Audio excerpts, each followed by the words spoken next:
Baik, ini overview buku yang sedang kami tulis.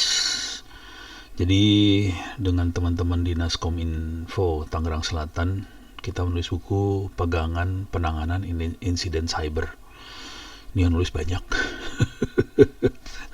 Oke, saya akan review daftar isinya dan sedikit isi dalamnya lah, sedikit aja ya. Sebagian besar dari materi ini ada di wiki saya, juga ada di kuliah e-learning di cybersecurity di opencourse.itts.ac.id. Saya kasih lihat aja. Ini dia opencourse.itts.ac.id. Anda bisa bikin account gratis di sini dan Anda bisa masuk kuliah cybersecurity di sini, dan ini bagian dari kuliah itu. Kemudian juga kalau mau lihat di wiki, kalau wiki agak susah karena nyebar kemana-mana, jadi Anda harus nyari di keamanan jaringan, kemudian ada cybersecurity, jadi materinya nyebar sih kalau di wiki, tapi ada tapi nyebar. Oke. Dan ini semua dirangkum lagi jadi buku. Buku ini ditulis pada saat Dinas Kominfo Tangsel dapat serangan sih sebenarnya. Contoh paling gampangnya gini dah.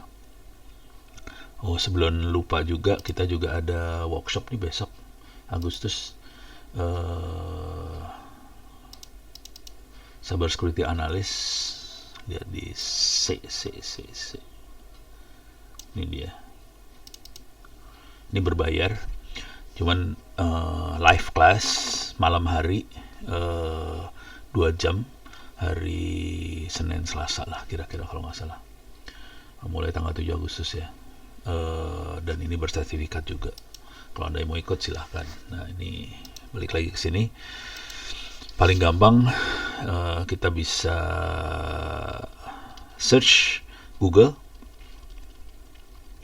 dengan keyword-keyword seperti ini: slot, gacor, togel, pragmatic play, casino online, joker 123, spade gaming, slot 88 dan sebagainya. Kita kasih contoh aja dikit ya.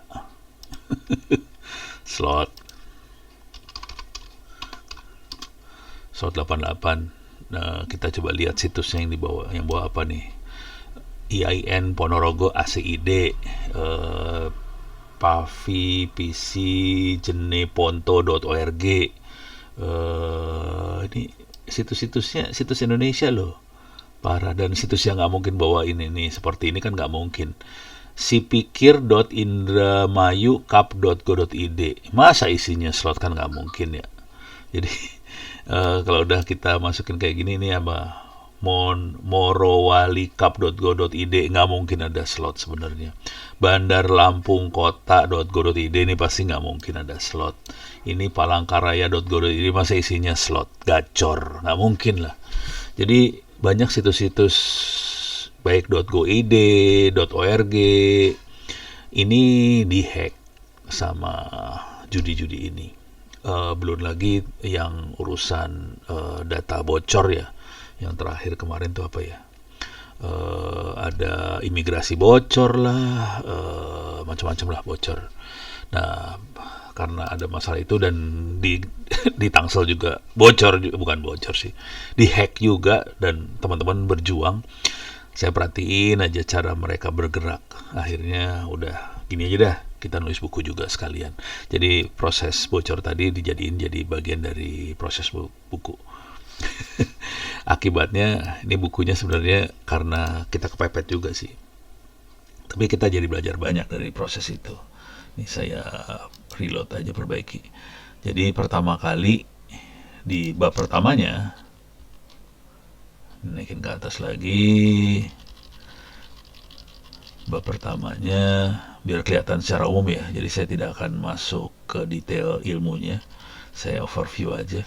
Di bagian bab 1 pendahuluan, ini saya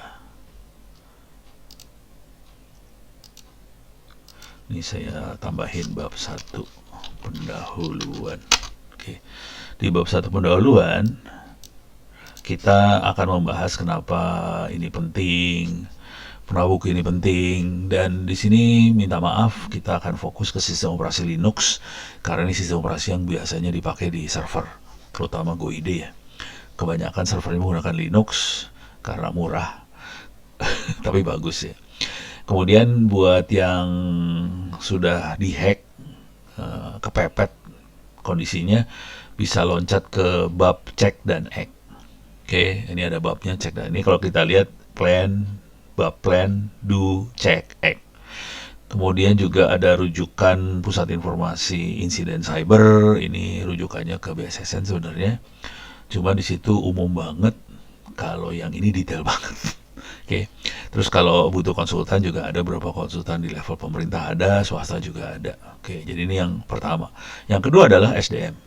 Di sini dibahas tentang SDM untuk Network Operation Center sama Security Operation Center, pembagian peran kerja di Security Operation Center seperti apa, bagaimana ngembangin SDM, dan pemberdayaan penggunaan jaringan. Kalau yang atas, yang pengembangan sumber daya SDM itu lebih ke arah admin, teknisinya, engineer-nya. Kalau yang pemberdayaan pengguna jaringan itu end user-nya. Oke, ini saya tambahin bab nomor 2 di sini. Bab nomor 2 saya fokusin ke SDM. Kenapa bab nomor 2 SDM? Karena sebagian besar kesalahan adalah pada SDM. Jadi sebagian besar pimpinan itu fokusnya ke beli alat sih banyaknya, sama aturan kayak gitu-gitulah. Republik ini kan banyaknya aturan. Sama anggaran lah. Sama udah gitu anggarannya bocor lagi. Jadi banyaknya kayak gitu. Nah, di sini pengalaman saya udah ngeliat berapa kali, masalah paling besar kita bukan di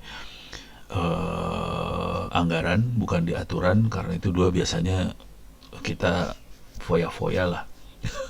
Cuman masalah besar kita di manusia, karena nggak banyak manusia di Indonesia yang ngerti urusan ini. Jadi bab yang langsung saya ajukan pertama kali adalah SDM. Dan ini kerasa banget waktu teman-teman menangani insiden. Masalah besarnya SDM sih, bukan apa-apa. Nah, sebelum insiden terjadi, sebelum jaringan dioperasikan, sebaiknya kita melakukan planning yang baik, perencanaan yang baik. Di sini perencanaan pengamanan cyber diterangkan juga highly secure internet infrastructure. Kalau di Indonesia singkatnya namanya SAKTI. Juga dijelaskan SIM itu apa, SOR itu apa. Jujur sih, SOR itu lebih ke arah apa ya, jargon inilah, sales sih sebenarnya. Kalau kita mainan di Linux, SIM plus otomasi jadi SOR, kira-kira kayak gitu. Jadi kalau cari SOR di Linux jarang, kebanyakan itu vendor. Kalau Linux banyaknya SIM, tambah kemampuan otomasi jadi SOR, kira-kira kayak gitu. Kemudian bagaimana evaluasi risiko dilakukan, kita juga bisa melakukan evaluasi risiko secara online, pemahaman terhadap serangan, strategi recovery kalau terjadi insiden, plan recovery yang teruji seperti apa, terus yang penting latihan red team, blue team. Oke. Supaya tim kita jadi kuat urusan penanganan insiden cyber. Ini saya tambahin jadi bab 3 ya. Bab 3. Nah, di sini pola pikir juga perlu ditanamkan ke teman-teman semua.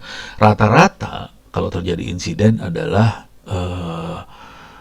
menghapus efek dari serangan yang terjadi gitu ya. Jadi misalnya tadi websitenya kemasukan gacor, slot dan sebagainya. Yang terjadi oleh teman-teman adalah menghapus file PHP slot atau gacor tadi. Tapi nggak mencari kok bisa ada file itu gitu. Nah, itu pusing saya ngelihatnya. Kok cara berpikirnya gitu ya? Ya udah, kenyataannya hidup seperti itu ternyata. Ya udah. Jadi ini di situ filosofinya juga diterangkin juga di bagian plan ya. Nah, kemudian setelah planning dilakukan, kita mulai do. Kita harus menyiapkan sistem supaya bisa mengantisipasi kalau terjadi insiden. Yang perlu disiapkan apa aja? Kita harus yang pertama ya monitoring keamanan sistem. Di sini ada tip instalasi operasi dari tool monitoring keamanan. Contoh tipnya kira-kira gini. Waktu kita install tool-tool ini, Anda butuh waktu hampir setengah hari, kadang-kadang seharian. Jadi jangan khawatir, ini prosesnya lama banget. Dan saya nyobain sebagian besar ini dicoba beneran. Jadi waktu kita install, kita harus berpikir bagaimana kita masukin sensor, bagaimana ngelihat dashboard dan sebagainya. Ini ada percobaan semua. Di sini ada Security Onion, Wazoo, yang kalau saya lihat lumayan bagus sih Wazoo sih ternyata akhirnya. Saya sekarang jatuh hatinya pada Wazoo. Security Onion lengkap tapi mumet. Kalau Wazoo to the point, jebret jadi semuanya. Ini Wazoo lebih enak. Ada OSIM dari Alien Vault, ada Selk, ada MIPS, ada The Hive, ada Mall Trial untuk malware, ada Tripwire buat host intrusion detection system, ada Rootkit Hunter, ada Check Rootkit, terus. Nah, yang seru dari semua ini adalah kalau Trojan sudah ditemukan, terus apa yang harus kita lakukan? Biasanya kita yang lakukan adalah kita bersihin si sistem ini dari Trojan tadi. Tapi jujur sih, kalau kita udah kena Trojan, udah kemasukan dan sebagainya, paling gampang sih restore dari backup. Jadi restore aja. Jadi konsekuensi dari kalimat di sini adalah, ya kita bisa monitor, cuman kalau udah kena serangan paling bagus sih restore backup sih sebenarnya kayak gitu. Nah, urusan restore backup ada di mana? Ada di bagian bawah sebenarnya. Udah ada lagi. Ini enkripsi. Nah, ini backup. Backup juga macam-macam, ada backup file, ada backup hard disk, ada backup partisi, dan sebagainya. Ada backup database, scheduling, terus checksum. Checksum dibutuhkan untuk ngecek apakah backup ini masih sama dengan yang sebelumnya atau gimana. Oke, jadi checksum ini. Ini ada backup script shell dan sebagainya. Ini backup diterangkan lumayan. Mending backup di atas, backup saya taruh paling bawah sih sebenarnya. Oke. Nah, kemudian di atas sini ini udah. Oke. Nah, untuk IDS ini sebenarnya IDS ini bagian dari monitoring. Di monitoring juga biasanya terinstall IDS juga secara tidak langsung. Biasanya IDS yang dipakai adalah Suricata. Cuman saya lebih senang dengan Snort soalnya lebih lebih fleksibel lah, lebih enak diopok-opok. Kira-kira kayak gitu buat belajar ya. Cuman teman-teman yang di atas ini rata-rata pakainya Suricata. Oke. Terus bagaimana menghadapi traffic HTTPS yang terenkripsi? Itu Snort sama Suricata nggak bisa sih sebenarnya. Kalau udah HTTPS terenkripsi itu nggak bisa. Jadi kita harus ngelihat pola traffic kalau yang di situ. Jadi ini ada diterangkan dengan ADS, kemudian teknologi pertahanan server, enkripsi komunikasi data, minimalkan software aplikasi, satu layanan per sistem per instance, kemudian bagaimana memperkuat kernel si sistem operasi, terus Linux Security Extension, memperkuat aplikasi web sama web server. Kemudian juga dijelaskan tentang bagaimana manajemen account supaya aman dan sebagainya. Terus keamanan fisik server, ini fisik benar-benar fisik, jadi kalau bisa dikerangkeng servernya. Terus memperkuat service di server, disable layanan tidak perlu, mencari port yang aktif, detect port scan, hapus X window dan sebagainya. Oke, ini supaya servernya kuat. Terus juga memperkuat pertahanan kernel, IP tables, matikan IP version 6. Kalau nggak dibutuhin, kalau dibutuhin ya mau nggak mau dinyalain. Sekarang kita akan pakai IP version 6 soalnya. Dan konsekuensinya kita harus belajar teknik pertahanan IP version 6-nya juga. Oke. Ini diterangkan di buku saya yang tentang IP version 6. Lumayan jelas bagaimana pertahankan IP version 6. Terus kita juga memperkuat file system, enkripsi data menggunakan asymmetric key, bagaimana kita bikin key tersebut, menambahkan key personal ring dan sebagainya. Oke, jadi ini enkripsi dibutuhkan kenapa? Supaya file-file yang kita pegang sebaiknya dienkripsi. Kenapa ini dibutuhkan? Karena kalau ada ransomware masuk, si orang yang ngirim ransomware itu akan ngopi file sih sebenarnya. Ransomware itu selain ngopi file, encrypt file. Kalaupun dia dapat kopian, dia nggak bisa ngapa-ngapain tuh file. Kira-kira kayak gitu. Jadi enkripsi data penting banget. Kemudian kita autentikasi terpusat, antivirus, logging, auditing. Nah ini penting banget. Kita perlu audit servernya sebelum kita lepas operasional. Oke, jadi yang do ini banyak banget PR-nya untuk do. Nih do itu bab keberapa jadi ya? Do itu bab, ini banyak banget do-nya. Ini plan-nya bab 3, do-nya bab 4. Ini bab 4, 4 do. Apa yang harus dilakukan? Banyak banget. Ini proses, cara berpikirnya adalah people, proses, teknologi. Do itu lebih ke teknologi sih sebenarnya. Cuman sebaiknya kita juga berdasarkan do ini kita juga mulai nyiapin people-nya. Oke. Do beres. Sekarang kita masuk. Jadi ini prosesnya plan, do, check. Nah ini checknya sekarang cek. Untuk antisipasi kalau terjadi si insiden. Jadi bagaimana mencari dan mengeliminasi Trojan, menggunakan security center untuk deteksi Trojan, bagaimana query detail attack-nya, run command yang sering digunakan untuk deteksi Trojan dijalankan di sini. Ini Trojan. Nah, Trojan itu salah satu yang paling menyebalkan dari Trojan namanya ransomware. Jadi di sini juga dijelaskan bagaimana kesiapan menghadapi ransomware, machine learning buat detect ransomware. Ini konsep aja kalau yang machine learning, tapi yang kesiapan dari ransomware betul-betul teknik simulasi. Ransomware bisa disimulasi, teman-teman cyber army, Mas Pringgo Dikdo dan teman-temannya bikin RAN simulator. Itu bisa mengenerate ransomware dan bisa diinjek ke komputer yang ada di corporate atau instansi. Jadi kita bisa ngetes kesiapan si orang-orang yang ada di dalam sistem. Kalau ada ransomware masuk terus harus ngapain. Jadi ransomware bisa masukin dan dia akan bikin folder dan foldernya akan di-encrypt sama dia. Jadi hanya folder itu yang di-encrypt. Tapi kalau lu mau pesan supaya semua folder di-encrypt juga bisa. Cuman ini hanya itu aja yang di-encrypt buat proof of concept aja bahwa ransomware bisa masuk dan di-encrypt. Nah, kalau ada orang yang sampai kena, kita bisa lihat dari control centernya bakal ada komputer kita yang kena. Kalau ada komputer yang kena, nah kita bisa tegur orangnya atau kita bisa escalate ke manajemen bahwa oke, ini ada masalah, kita perlu kasih training ke orang-orangnya. Jadi ada di sini kemudian ada pegangan untuk pengguna agar aman dari ransomware ini perlu dievaluasi. Jadi ini proses antisipasi ransomware-nya lumayan banyak dijelaskan karena kebanyakan kita jebolnya di ransomware sih. Jadi ini bagian check and antisipasi insiden cybernya kayak gini kira-kira, dan terakhirnya adalah vulnerability analysis. Jadi kita harus secara periodik menganalisa kelemahan dari sistemnya kita. Ada kalau di Kali Linux ada lumayan beberapa tool, ada Nikto, Burp Suite, SQL Map, Zenmap, Nmap dan sebagainya untuk melihat analisa. Tapi kalau mau secara online kita bisa pakai helium.sh dari teman-teman lagi-lagi Cyber Army yang bikin.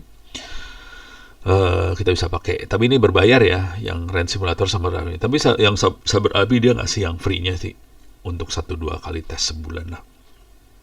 Kalau mau yang dahsyatnya kita bisa pakai berbayar ke Helium. Oke, jadi ini ya cara ceknya antisipasi insiden cyber. Ini bab ke berapa ini tadi? Tadi bab berapa ya? Coba kita lihat dulu. Lupa kalau udah kayak gini. Oke.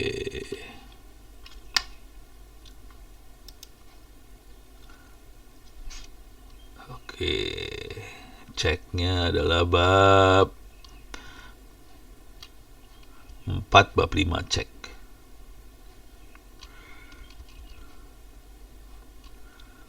Oke. Saya masuk ke bab 5 cek. Oke, ini diterangkan lebih detail kalau di itu ya. Tapi gambar umumnya seperti yang saya jelasin di atas sih.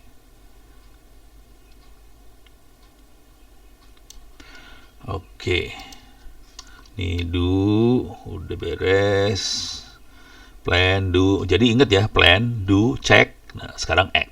Setelah terjadi, kata pengantar belum jadi. Pada saat dan sesudah terjadi insiden kita perlu act.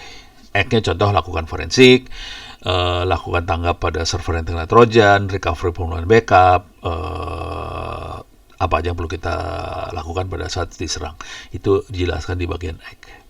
Jadi tadi cek 5, X-nya 6 berarti. 6. Oke. Dan terakhir adalah penutup dan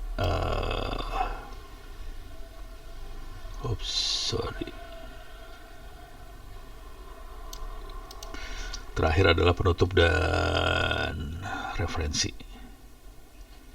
Ini kita lihat, nih terakhirnya penutup dan referensi. Jadi penutup 7, referensi, udah referensi. Oke, mudah-mudahan dalam beberapa hari ini saya bisa submit ke penerbit. Biasanya kita pakai Andi Publisher buat terbitin, dan mudah-mudahan bisa diterbitkan dalam waktu dekat, dan mudah-mudahan buku ini bisa jadi pegangan buat kita semua. Ini bukunya lumayan tebal, sekitar 200 halaman lebih.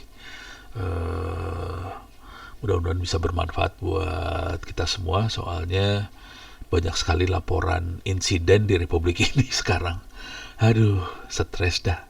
Saya stres juga sih. Demikian, saya tutup penjelasan tentang buku pegangan. Saya menaikkan ke atas lagi ya. Buku pegangan penanganan insiden cyber yang ditulis dengan teman-teman Dinas Kominfo Tangerang Selatan dan Institut Teknologi Tangerang Selatan. Jadi sebagian dari nama-nama ini adalah dosen juga di Institut Teknologi Tangerang Selatan. Jadi banyak dosen ITTS ini adalah staff di Dinas Kominfo Tangsel juga sih. Jadi double garden. Jadi ini ada dosen, ada yang staff Kominfo juga. Demikian, mudah-mudahan bisa bermanfaat.